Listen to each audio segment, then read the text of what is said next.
Hola, yo soy Roland Figueroa, esto es La Píldora. Hoy vamos a entrar en mood diciembre, mood cierre de año. Eso quiere decir que vamos a empezar a hacer balances de lo que fue este año. Ya hicimos un primer balance de lo que es el Petroverso hablando con Diana Salinas de Cuestión Pública en un live que pueden ver aquí, que lo hicimos el jueves y que estuvo buenísimo. Y hoy vamos a hacer un balance partiendo de la conmemoración de los 7 años de los acuerdos de paz, aplicando sobre esta conmemoración una mirada terapéutica. Vamos a partir de la base terapéutica de que uno solo cambia cuando acepta lo que uno es, por más feo que le parezca y le duela. Es decir, uno solo cambia cuando abraza su propia sombra.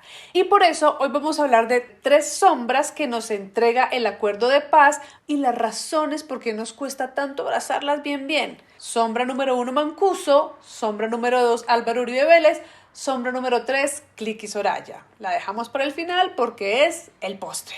7 años del acuerdo de paz son sinónimo de 7 años del nacimiento del sistema de justicia transicional que, tal como le he dicho varias veces aquí, está compuesto por la Comisión de la Verdad, la Unidad de Búsqueda de Personas Dadas por Desaparecidas y la Jurisdicción Especial para la Paz, o JEP. Últimamente, de la que más hemos escuchado hablar es de la JEP, porque han pasado muchas cosas interesantes gracias a ella, particularmente que Salvatore Mancuso fue admitido por su condición de ex jefe paramilitar, sí, pero sobre todo por su condición de persona que trabajó de la mano de las fuerzas militares para llevar a cabo los crímenes cometidos por los paramilitares. Vorágine y Cambio revelaron en exclusiva las audiencias reservadas. Hicieron un live que les recomiendo, les dejo el link en la descripción, en el que hablaron un poquito más desmenuzado de todo lo que dijo Mancuso, porque dijo un montón. Uno de los elementos más destacados de estas declaraciones tiene que ver justamente con su condición de ser el jefe paramilitar de más alto rango vivo hoy. Lo segundo es lo que tiene que ver con el general del ejército en retiro, Iván Ramírez Quintero. Es la primera vez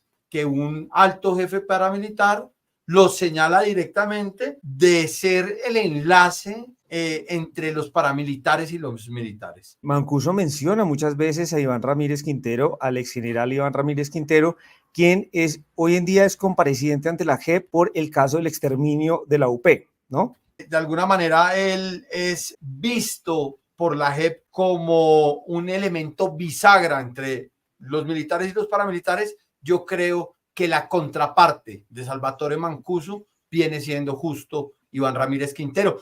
Cuando le preguntan que por qué la gente no declara contra Iván Ramírez, y Salvatore Mancuso arranca su declaración diciendo que es un tipo muy peligroso, que a él le da miedo, que pocos meses antes de la declaración lo amenazó y le dijo que tuviera cuidado con mencionarlo porque él conocía las consecuencias. Yo creo que, bueno, ya uno amenazar a Salvatore Mancuso se requiere cierto nivel y cierta capacidad operativa, al menos para ello. Sombra número 1 y consecuente trauma número 1 es la evidencia de que las fuerzas militares, es decir, quienes deberían protegernos, quienes deberían estar ahí para cuidarnos y en quienes deberíamos confiar, no solo no nos cuidaron, sino que nos atacaron de una manera bestial.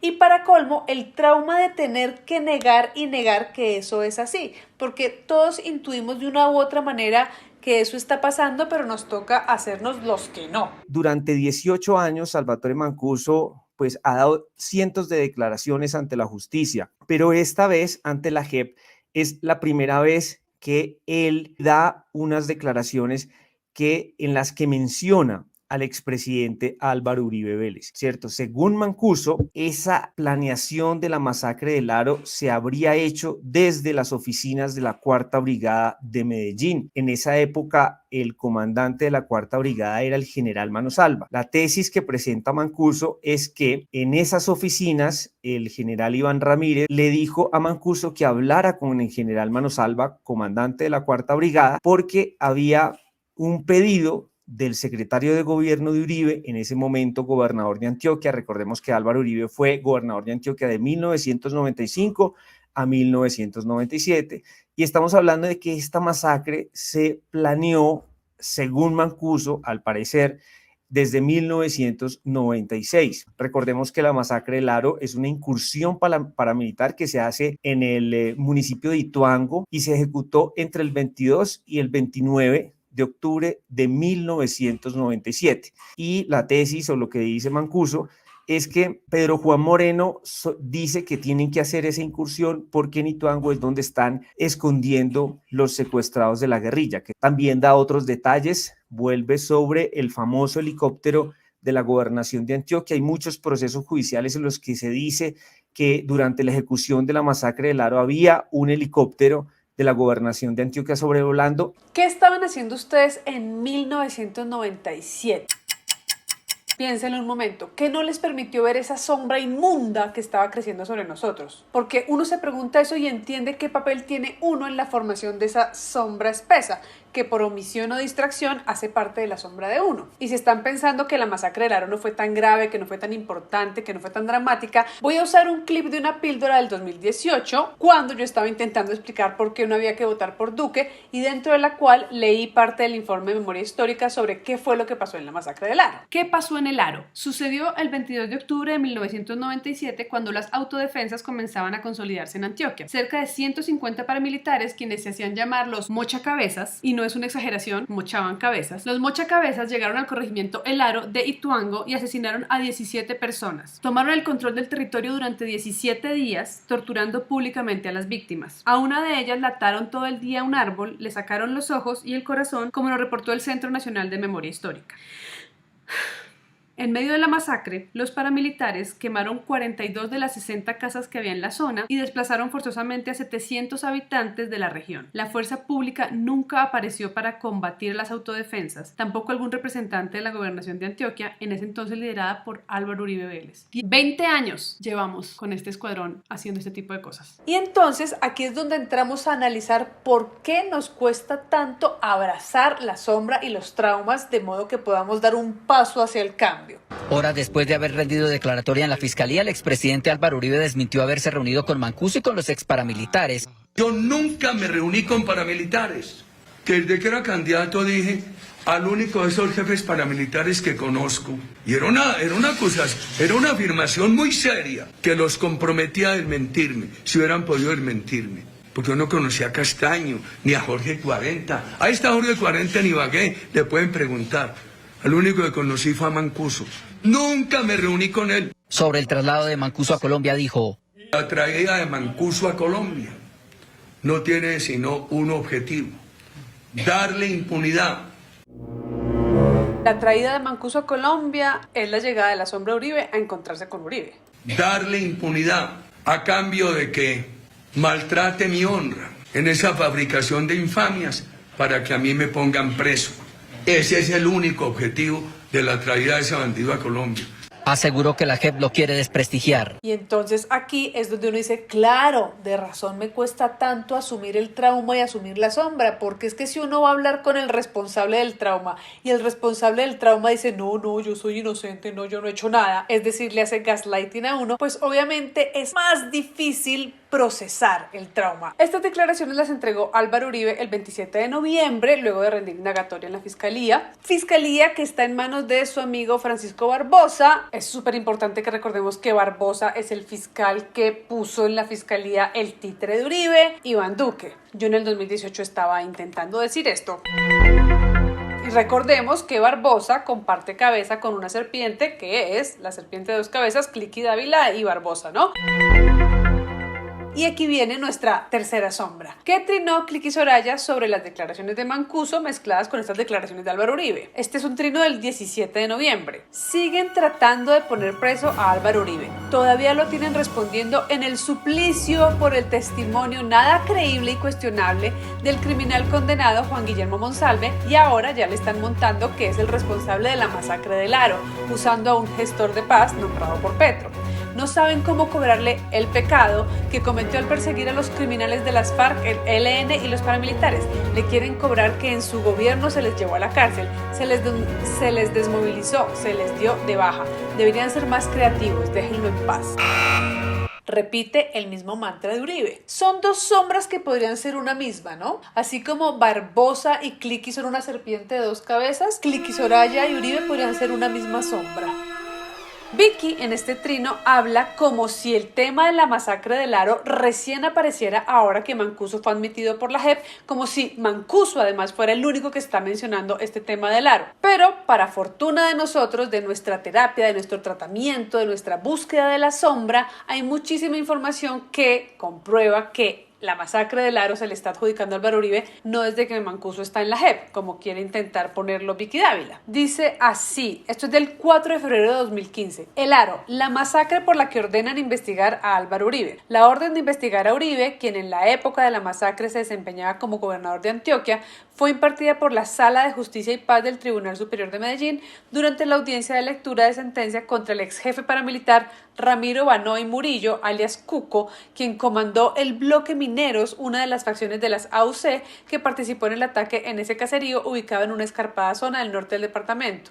Dadas las condiciones topográficas del Aro, los hombres de las AUC debieron recibir apoyo pues se les estaban agotando las municiones. La incursión duró 4 días. Necesitaban pertrechos de guerra. Por ello, cobra especial importancia el tema de los helicópteros, pues sin ellos el abastecimiento de armas no hubiera sido posible. Y aquí sí entra Mancuso. Según el ex jefe paramilitar Salvatore Mancuso, él mismo en su helicóptero apoyó a sus hombres por orden de Castaño, pero de acuerdo con su versión no fue la única aeronave en la zona. No fueron 2 helicópteros en el área, como dicen, hubo 4 helicópteros, precisó ante fiscales de la Unidad de Justicia y Paz en enero de 2007. Y aquí hay alguien más que hizo referencia a los helicópteros. Quien también hizo referencia al sobrevuelo de una aeronave de la gobernación fue Francisco Villalba Hernández, alias Cristian Barreto, que hizo parte del grupo armado de las AUC que incursionó en el Aro. Según él, la aeronave amarilla, color distintivo del aparato, sobrevoló la zona y ante la inquietud que le generó esa presencia, dijo que se comunicó con Carlos Castaño para verificar. Él me dijo que andaban 2 señores de la Cruz Roja y el gobernador, es decir, Álvaro Uribe Vélez. Ese testimonio fue rendido ante la Comisión de Acusaciones de la Cámara de Representantes el 12 de noviembre de 2008. Villalba se entregó a las autoridades varios meses después de perpetrada la masacre porque no soportaba la culpa y fue condenado a 33 años de cárcel. En abril de 2009 recibió el beneficio de casa por cárcel y a los pocos días de abandonar el penal fue asesinado en zona semirural del municipio de La Estrella, sur del Valle de Aburrá, por sicarios que emplearon silenciadores. ¿Qué dijo Uribe en ese momento? 2015. Tal como lo ha hecho anteriormente, desmintió las versiones que lo vinculan a la masacre del Aro y aseveró que su decisión pretende hacerle daño político. Pobrecito tan perseguido Uribe. Este man se memorizó un mantra y lo viene repitiendo desde el 2015. Y entonces quise ver qué estaba diciendo Vicky en el 2015 al respecto de estas declaraciones de Uribe. Pero antes, si les gusta este contenido, si les gusta lo que están viendo y quieren apoyar el canal, por favor suscríbanse, activen la campanita y si quieren hacer aportes, busquen el botoncito de gracias, que es un corazón que está aquí abajo, y elijan el monto que quieren donar para que yo pueda hacer esto de manera cada vez más profesional. Dicho lo anterior, volvemos al video. Cliqui estaba trabajando en RCN presentando una sección del noticiero que se llamaba La cosa política se mueve, con lo cual no estaba liderando conversación, digamos, estaba liderando una sección de un noticiero más bien. Sin embargo, curiosamente, ese mismo año Cliqui Soraya pasó de trabajar en La cosa política a trabajar como directora de la FM, que es de RCN. Eso fue en agosto del 2015. 2 meses después de que Cliqui Soraya aterrizó en la FM, avanzó la acusación contra Álvaro Uribe que había sido lanzada en febrero. Actuación frente a masacre de El Aro enreda a Uribe 18 años después. Se investigaría si el senador tiene responsabilidad por no tomar medidas necesarias para evitarla. La supuesta presencia del helicóptero de la gobernación de Antioquia en el lugar es un hecho que ha sido corroborado por varios testimonios de ex paramilitares y que relacionaría a este ente departamental, entonces en cabeza de Uribe, con la masacre. El teniente Carlos Gañán Sánchez, en ese momento comandante de la policía de Ituango, dijo a la fiscalía que había visto a la aeronave artillada sobrevolando la zona y que tenía la orden de no enviar a ninguno de sus hombres a la zona rural debido a la situación de orden público, es decir, que dejaron que la masacre pasara. Quise seguir buscando qué otros titulares tenía la FM durante esa temporalidad, octubre, noviembre, diciembre del 2015, y a que no adivinan qué me encontré. Un titular muy digno de Cliqui Soraya, nuestra heroína de los grandes escándalos. Comunidad del Anillo habla en exclusiva una de las piezas clave de la investigación. ¿Les suena? Mientras Uribe tenía que responder por el aro, Cliqui empezaba a hablar de la Comunidad del Anillo. Y yo no sé si ustedes recuerdan, pero durante varios meses todo fue la Comunidad del Anillo. Para los que no lo sepan, el escándalo de la Comunidad del Anillo, que hablaba de participación de altos mandos de la policía y de la política nacional en una red de trata sexual al interior de la institución, tuvo su punto más álgido cuando Cliqui Soraya, muy a su estilo, liberó un video en el que aparecía el ex viceministro del Interior, Carlos Ferro, sosteniendo una conversación de alto contenido sexual con el capitán de la Policía Nacional de Colombia, Ángelo Palacios Montero, lo que se tomó como un indicio de la existencia de la red de trata, según anunció la Procuraduría General de ese momento. Ese escándalo fue un gran ruido en su momento, personalmente lo dejé pasar, pero ahora que veo que cuando se estaba hablando del helicóptero y la responsabilidad de Álvaro Uribe en la masacre del Aro, justo Cliqui Soraya lanzó ese video, pues me puse a escarbar un poquito más y encontré ciertas cosas que creo que vale la pena destacar de ese momento. Dice BBC Mundo: el mismo día en que la Procuraduría de Alejandro Ordóñez anunció sus investigaciones, el sitio web de la emisora de radio La FM publicó un video grabado en 2008, asegurando que se trataba de la prueba que constaba en la investigación. En él se ve al entonces senador Carlos Ferro conduciendo un auto y conversando con una persona que está fuera de cámara. Hablan acerca de sus preferencias sexuales, se hacen insinuaciones y parecen besarse en algunos momentos. Supuestamente la persona que no se ve es Ángelo Palacios Montero, algo que no se puede confirmar con las imágenes. Ese video existía desde el 2008. Y Cliqui Soraya lo libera justo un mes después de que estalla más fuertemente el escándalo por la vinculación de Álvaro Uribe con la masacre del Aro. Agrega BBC Mundo, ojo a esto. En el video tampoco hay referencia alguna acerca del intercambio de dinero o indicios de que se trate de una relación entre alguien que ofrece servicios sexuales pagos y un cliente. El mismo martes, tras la difusión de ese material, Ferro presentó la renuncia a su cargo actual como viceministro del Interior. La decisión de publicar el video fue criticada por colegas de Vicky Dávila y Vicky Dávila tuvo que renunciar. Las investigaciones avanzaban en octubre y Cliqui Soraya libera un video del 2008 un mes después de que avanzan las investigaciones. Un video cuyo contenido es súper escandaloso y no es prueba contundente de la red de trata de personas. Pero ¿qué más dice la BBC en su artículo? Aunque referencias acerca de la Comunidad del Anillo ya habían aparecido años atrás, en los últimos meses de 2015, la FM comenzó a informar nuevamente acerca de esta presunta red de prostitución, fundamentalmente en el programa de la mañana conducido por Dávila. La primera denuncia en televisión la realizó el periodista Iván Cruz en Canal Capital en 2014. La presentó Noticias 1 y semanas después salió el reportaje de la periodista Alejandra Rodríguez para Séptimo Día. Esta investigación era una investigación que no era de ella, originalmente no era de ella. La investigación ya existía. Y me llama la atención que solo a final del 2015, cuando está tomando fuerza la investigación contra Álvaro Uribe por sus vínculos con la masacre del Aro y sus vínculos con paramilitares, ella retoma la investigación y no solo retoma la investigación, sino que lanza al aire un video que realmente no es prueba de la red de trata. Pone un resaltador que no es coherente con el avance de la investigación, pero sí enceguece a todo el mundo, porque tuvo que renunciar ella, tuvo que renunciar el viceministro y también tuvieron que renunciar varias personas en la policía. Fue un remesón. Y seguro que el tema de la Comunidad del Anillo es digno de ser investigado, seguro que ahí vale la pena seguir escarbando, pero ustedes saben que yo estoy convencida que cuando Cliqui pone luz en algo, bien escandaloso generalmente, uno tiene que fijarse es sobre qué está poniendo la sombra. Y me parece muy casual que hoy yo descubro que coinciden en el tiempo estas dos cosas, el aro y el anillo, con Cliqui Soraya en la mitad. Y aquí es donde emerge la tercera sombra que como colombianos tenemos que abrazar, la sombra de una periodista con gran influencia, con gran renombre, que no nos ayuda a ver mejor, sino que trabaja porque no podamos ver las cosas de frente. Es decir, la antiterapeuta. No hace sino sabotearnos la terapia, no hace sino impedirnos abrazar la sombra de la verdad a ver si damos un paso hacia adelante. Y claro, ustedes pueden decir que yo le doy muy duro a Cliqui Soraya, que se me va la mano, pero voy a volver a vincular todo esto con las declaraciones de Mancuso, utilizando nuevamente el live que hizo Vorágine, refiriéndose a las declaraciones de Mancuso. Alfredo, no sé si quieres agregar algo que sea importante que nuestros lectores sepan. Les queremos recordar que es la primera vez que se hacen públicas todas y cada una de las audiencias reservadas de Salvatore Mancuso ante la JEP. Yo creo que a pesar del gran esfuerzo que hicimos con José de sintetizar, se nos quedaron algunos elementos por fuera que yo espero que en los próximos días el país pueda ir conociendo.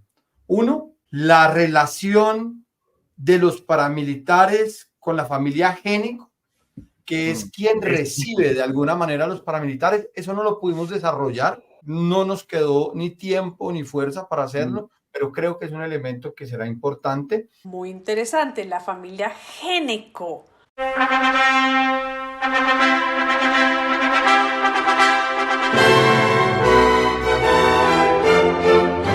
Ojo a la gente que está en esas mesas, ¿no? Uno de los acontecimientos más importantes del año se llevó a cabo en la ciudad de Santa Marta. La periodista Vicky Dávila y el oftalmólogo José Génico contrajeron matrimonio. La fiesta blanca, un éxito total, y estilo reseña acompañó a los recién casados.